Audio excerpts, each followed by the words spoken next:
जी बिस्मिल्लाहिर्रहमानिर्रहीम। Dear students, welcome to Rifa international online classes में। कैसर इफ्तिखार बच्चों। आज बिज़नेस मैथमेटिक्स का हम ऑनलाइन लेक्चर लेंगे बच्चों, जिसमें लास्ट टाइम मैंने आपको ग्रामर्स रूल के बारे में बताया था बच्चों। ठीक है, तो मैंने कहा आज मैं दोबारा इसको लेकर चलूँगा आपके साथ।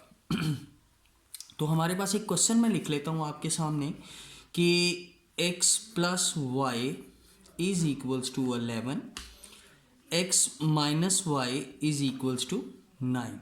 ठीक हो गया बच्चों। तो याद रखिएगा, सबसे पहले आपने बड़े गौर से स्टेप देखने हैं। क्रैमर्स रूल में आपको दो इक्वेशन दी हुई हैं, जिसमें आपके पास वेरिएबल है x और y। ठीक हो गया। जिसके साथ उसका यानी कि उसकी बेस कह लें या कोई वैल्यू ना दी हो वेरिएबल के साथ, तो उसके साथ आप शो कर दें 1 और 1। यहाँ पर भी 1 और 1। ठीक हो गया बच्चों। अब आपने क्या कंसीडर करना है, अपने आप को समझाना है। वहाँ पर ये चीज़ मेंशन ना कर दीजिएगा कि ये साइड होती है A, ये साइड होती है B और ये साइड होती है C। ठीक हो गया। आसान तरीके से मैं समझाऊंगा। लास्ट टाइम मुझे मज़ा भी नहीं आया क्योंकि वो मुझे आइडिया नहीं था मूवी बनाने का। तो आज मैं स्पेशल आपको यानी कि मैंने कहा कि इस तरीके से आपको लेकर चलता हूँ। तो जी इसमें हमने क्या करना है, सबसे पहले आपने ये जो मैंने सर्कल किया है, ये जो पोर्शन है, आपने इसके दरमियान में बेसिकली इनकी वैल्यूज़ यानी कि इनके साथ जो वैल्यू मैंने लिखी है 1 1 1, आपने इसको पहले कर देना है ए डिटर्मिनेंट। ठीक हो गया बच्चों। इनके दरमियान में आपने ए डिटर्मिनेंट को फाइंड आउट करना है। तो डिटर्मिनेंट हमेशा बार के अंदर रिप्रेजेंट करेंगे, उसको शो करेंगे। उसकी वैल्यूज़ को लिख लेना है 1 1 1 और -1। ठीक हो गया बच्चों। इसके दरमियान में आपने क्या करना है, आपने डिटर्मिनेंट ले लेना है। तो डिटर्मिनेंट शो कर देता हूँ बच्चों, क्रॉस मल्टीप्लिकेशन अगेन बच्चों। उसके बाद आपने क्या करना है कि A determinant is equals to determinant 1 multiply by -1। अब ये जो साइन है ये बेसिकली रिप्रेजेंट करता है डिटर्मिनेंट के साइन को। ठीक हो गया। नेक्स्ट 1 मल्टीप्लाई बाय 1 लीजिए। आगे चाहे इसको राउंड ब्रैकेट में कर दीजिए, कोई इशू नहीं है। -1 बच्चों, -1 इज इक्वल्स टू -2। ठीक हो गया। हाँ, यहाँ पर मैं दोबारा बताता चलूँ बच्चों कि अगर तो आपका आंसर 0 निकल आता है तो इसका मतलब हुआ कि ये क्वेश्चन या ये इक्वेशन या ये रूल या जिसको आप ग्रामर रूल बोल रहे हो वो आगे सॉल्व नहीं होगा। लिहाजा यहाँ पर नॉट इक्वल्स टू 0 है तो आगे ये सॉल्व करेंगे। ठीक हो गया बच्चों। तो उसके लिए बहुत आसानी से मैं आपको बता देता हूँ, बहुत आसानी से समझ आने वाली चीज़ मैं आपको बताने लगा हूँ बच्चों कि आपने पहले निकाल लेना है D1। ठीक हो गया।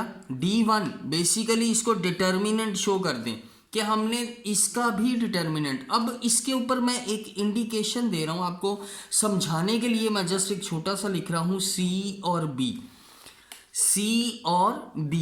याद रखिएगा, मैं बार बार ये इंडिकेशन के बारे में आपको बता रहा हूँ। ये जो इंडिकेशन है जिसके ऊपर मैंने टिक लगाया है, ये आपने पेपर में नहीं लिख देना। हाँ, अपने आप को समझाने के लिए वहाँ पर लेड पेंसिल से छोटा सा CB लिख दीजिएगा ताकि आपको याद रहे। ठीक हो गया। उसके बाद आपने यही सीक्वेंस है, यानी कि C मैंने पहले लिखा है तो C ही की वैल्यू पहले लिखूंगा। तो यहाँ पर वापस आता हूँ 11 और 9, मैं कॉलम वाइज लिखूंगा बच्चे इसको 11 और 9। उसके बाद है B वैल्यू आपकी क्या है 1 और -1। ठीक हो गया। 1 और -1 बच्चों। यहाँ तक किसी को अगर कोई प्रॉब्लम है तो मुझसे ज़रूर डिस्कस करेगा। फिर है जी D1 is equals to cross multiplication है 11 मल्टीप्लाई बाय -1 बच्चों। माइनस का साइन है 1 मल्टीप्लाई बाय 9। ठीक हो गया बच्चों, यहाँ तक अगर किसी को कोई इशू है तो वो मुझसे जूम मीटिंग के अंदर ज़रूर डिस्कस करें। ठीक हो गया बच्चों। उसके बाद यहाँ पर मैं आगे चलता हूँ, D1 को सॉल्व कर रहा हूँ, चाहे अब राउंड ब्रैकेट में लिख दीजिए उसको, तो -11 -9। ठीक हो गया बच्चों, ये बात क्लियर है, -11 और -9। ठीक हो गया बच्चों। अब आपने क्या करना है, इसके आंसर को यहाँ पर शो कर देना है, तो क्या आता है -20। ठीक हो गया। अब नेक्स्ट थर्ड वन स्टेप के ऊपर मैंने कह देना है कि जी D2 निकालें, तो D2 के ऊपर इसका भी डिटर्मिनेंट है, लिहाजा आपको पता लगा कि हमने D2 का भी डिटर्मिनेंट फाइंड आउट करना है। यहाँ पर मैं सीक्वेंस क्या रख रहा हूँ, A और C जो है वो दोनों में इन्वॉल्व करना है, ये आपको जस्ट बताने के लिए बेटा मैं शो करता हूँ, तो लिहाजा याद रखिएगा, इसको पेपर में वहाँ पर शो नहीं करना। हाँ, अपने आप को समझाने के लिए आप क्या कर सकते हैं कि लेड पेंसिल से वहाँ पर लिख सकते हैं। लिहाजा अब इसी सीक्वेंस में आपने इसको A की वैल्यू पहले लिखनी है, मैं वापस आता हूँ, 1 और 1 है, उसके बाद आपके पास जो है 11 और 9। ठीक हो गया बच्चों, 11 और 9 ले जी। उसके बाद शो करते हैं जी आगे, D2 डिटर्मिनेंट सॉरी बच्चों, 1 मल्टीप्लाई बाय 9 -11 मल्टीप्लाई बाय 1। ठीक हो गया बच्चों। उसके बाद है D2, राउंड ब्रैकेट में आ जाइए, बेशक -11 आ गया, तो आपके पास आंसर आता है मेरे बच्चों -2। ठीक हो गया। अब यहाँ तक आपने तीनों स्टेप्स पूरे कर लिए। अब इस तरफ मूव करते हैं, तो मैं यहाँ पर लिखूंगा कि वी नो दैट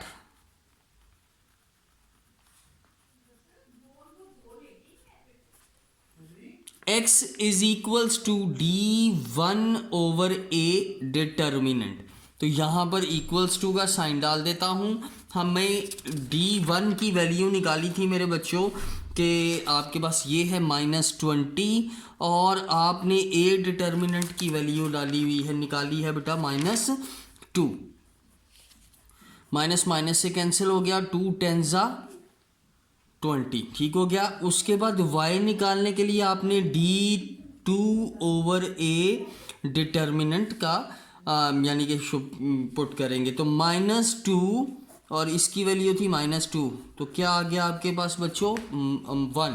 तो लिहाजा आपके पास x और y को अगर देखा जाए इस तरह शो करिएगा, 10 और 1 इसका आपका आंसर आ गया। ठीक हो गया बच्चों, ये मैं उम्मीद करूंगा कि आपको अच्छे तरीके से समझ आ जाएगी। ठीक हो गया बच्चों। उसके बाद मैं नेक्स्ट एक और क्वेश्चन लिखा है आपके लिए कि -120x, क्वेश्चन नंबर नेक्स्ट है जी, प्लस उसके बाद है 160y इज इक्वल्स टू 200। ठीक हो गया बच्चों। उसके बाद है -100x प्लस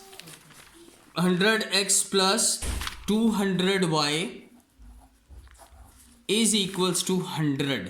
ठीक हो गया बच्चों। अब आपने इस क्वेश्चन को भी लेकर चलना है आगे, वैसे ही शो कर रहा हूं, A है, B है और C है। अब आपने डिटर्मिनेंट निकालना है। First of all A determinant किन वैल्यूज़ के दरम्यान में, ये जो मैंने सर्कल किया है, -120, 160, -100 और 200। ठीक हो गया। डिटर्मिनेंट निकालना है -120 मल्टीप्लाई बाय 200 -160 मल्टीप्लाई बाय -100। ठीक हो गया बच्चों। अब आगे सॉल्व करते हैं।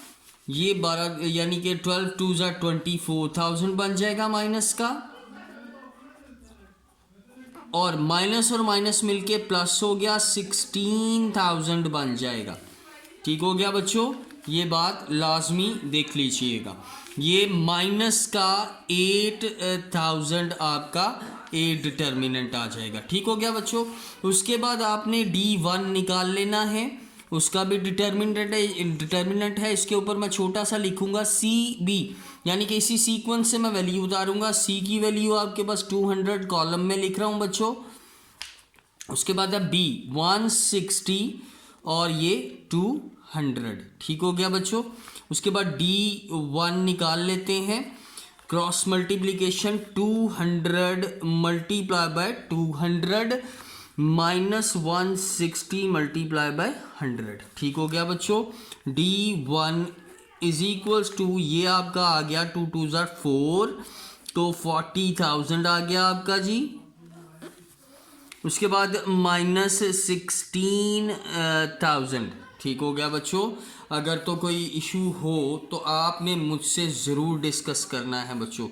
उसके बाद यहाँ पर देख लेते हैं, ये आपका बना जी 24,000, ठीक हो गया बच्चों।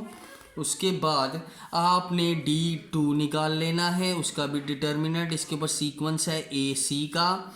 उसके बाद आप देखें जी, आपने A की वैल्यू पहले लिख लेनी है -120 और यहाँ पे -100, और यहाँ पे C की वैल्यू लिख लें बच्चों 200 और 100, ठीक हो गया मेरा बच्चों। क्रॉस मल्टीप्लिकेशन आपने -120 मल्टीप्लाई बाय 100 -200 मल्टीप्लाई बाय -100। ले जी, आपने इसको सॉल्व कर लेना है। ये क्या बना आपके पास -12,000 ब्रैकेट में राउंड, माइनस और माइनस मिलके प्लस, और ये 20,000 बन गया है, ठीक है। ये आपके पास आता है प्लस का 8,000, ठीक हो गया बच्चों। यहाँ तक किसी को कोई इशू है तो वो आपने ज़रूर मुझसे जूम मीटिंग के अंदर कंसर्न कर लेना है, ठीक हो गया बच्चों। अब नेक्स्ट की तरफ मूव करते हैं। अगर आपने x निकालना है तो वी नो दैट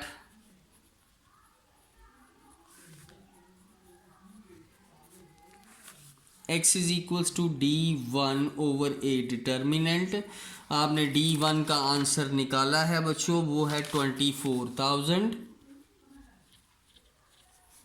और ये है -8,000। 3030 से गए, 8 3s are 24, तो x के आपके पास वैल्यू आ गई -3, ठीक हो गया बच्चों। उसके बाद है y is equals to D2 over A determinant, तो आपने वैल्यू पुट कर लेनी है। आपने जो आंसर निकाला है 8,000 और -8,000, तो ये कटिंग होके 1 आ गया, तो कैसे लिखेंगे इसको -1, तो आपके पास क्या आ गया x और y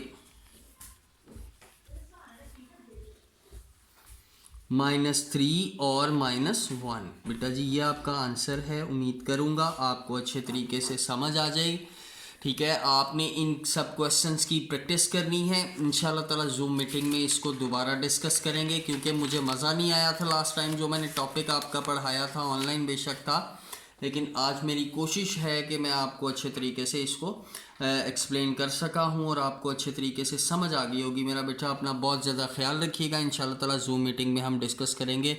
अपना बहुत सारा ख्याल रखिएगा। अल्लाह हाफ़िज़।